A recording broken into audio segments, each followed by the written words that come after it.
బ్రహ్మార్పణం. నేను బ్రహ్మమును డ్యూటీ చేస్తాను కానీ ఇహంలోవి పట్టుకోను.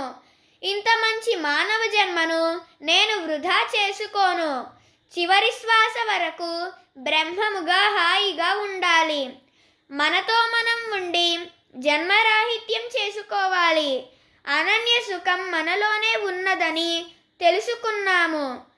ఎవరు ఏమన్నా అన్నా మన నడత సరిగ్గా లేకపోతే కరెక్ట్ చేసుకుంటాము.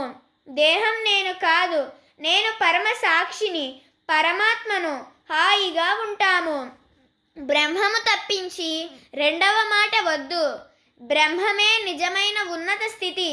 మీకు పాపం కావాలంటే మనస్సు క్షణం ప్రపంచం వైపుకు బహిర్ముఖమైతే పాపం వచ్చేస్తుంది.